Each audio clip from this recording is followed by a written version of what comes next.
My dear sisters and brothers, today's gospel is taken right from the beginning of Mark. And unlike the gospel of Matthew and Luke or even John, Mark does not in a way indicate the birth of Jesus in the beginning. Instead, this gospel starts right away with the preaching of John the Baptist in the desert. And therefore today, on this second Sunday of Advent, the church invites us in a way to look at the role of John the Baptist with regard to the coming of the Messiah and with regard to the message and the messenger himself. And we see today, if you look at how John the Baptist is portrayed in the gospel, in this gospel of Mark, Mark tries to show that John has some continuity with the old tradition, with this Jewish tradition. And he shows that in a way that there is this continuity between the Old Testament and the New Testament that has come. In a way, what he's going to indicate later on is trying to say in the gospel that Jesus is in a way the fulfillment of all that was promised before. And therefore you see how Mark goes about. Mark over here in this passage, he combines quotations of the Old Testament in this passage that we heard today from the books of Malachi, from Isaiah and Exodus. For instance, Mark's depiction of John is as an ascetic, living in the desert, clothed in camel hair, and in a way eating wild honey. It in a way resembles the description of the prophet Isaiah, which is found in the second book of the Kings. And yet also we see a lot of people, what the gospel also tells us, a lot of people are in a way running to John the Baptist. It says to us that the full of Judea and Jerusalem flocked to him. They listened to his message. And what is his message? His message is very clear. Prepare a path for the Lord. But there is also another thing that we also encounter today in the gospel. And there is this type of a conflict that is taking place that we also hear about John the Baptist. And that is about who John the Baptist is, probably. Not fully highlighted in the Gospel of Mark, as you've probably seen the Gospel of Luke. And you see in this Gospel, it reflects a tension in a way that likely existed between the disciples of John the Baptist and Jesus himself, and Jesus' disciples, in terms of who their master was. And that is the reason that you also find this afterwards, because the Gospels were written later on, that they count this past tension. And John the Baptist is very clear, more clearly emphasized if you read the Gospel of Luke. But John the Baptist is very clear, and he says, I am not the Messiah. The Messiah is the one whom we are preparing for. I am not worthy to untie his sandals. And that is the tension that is there. And then John the Baptist, he shows us this, there is again this contrast between John the Baptist, his baptism, and Jesus' baptism. That's how the gospel shows the difference. In terms of that, John the Baptist's baptism was one of repentance, and that when Jesus comes, he would baptize us in the Holy Spirit.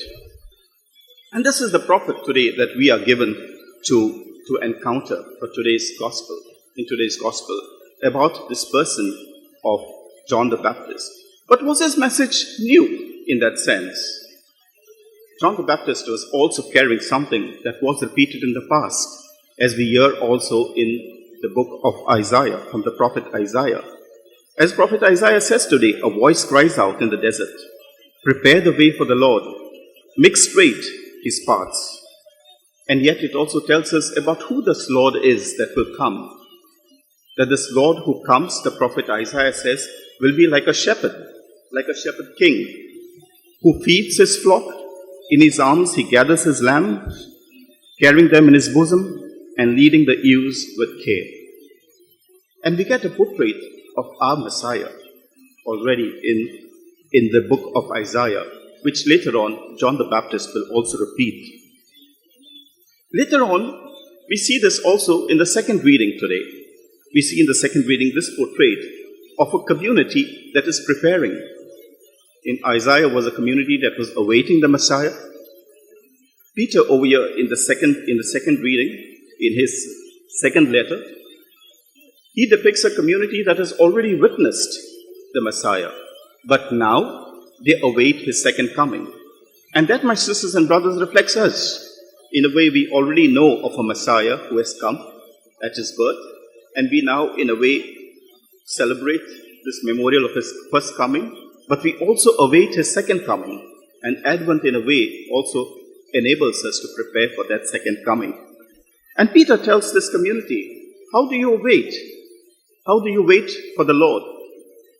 First of all, he says, be patient. He tells them to be patient because they thought at that time that the coming of the Messiah was imminent. It was about to happen. And then he says to them, he says, just as you be patient, just as the Lord is patient with you, just as when you're called to repentance, you take such a long time to repent, the Lord is also patient with you. He loves you and is patient with you with his love. And therefore he asks in the waiting, be patient. And secondly, what St. Peter asks his people, he says, be ready to be found without a spot or blemish, to live a life of holiness. And that's how you remain preparing for the Lord.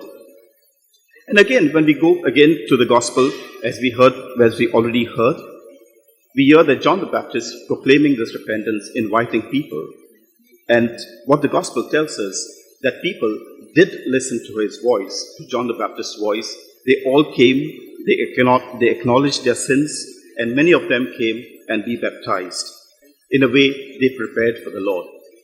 This, my sisters and brothers, becomes for us today a model for us during Advent. Sorry, we're not yet at Lent. We are at Advent to prepare for the coming of the Lord.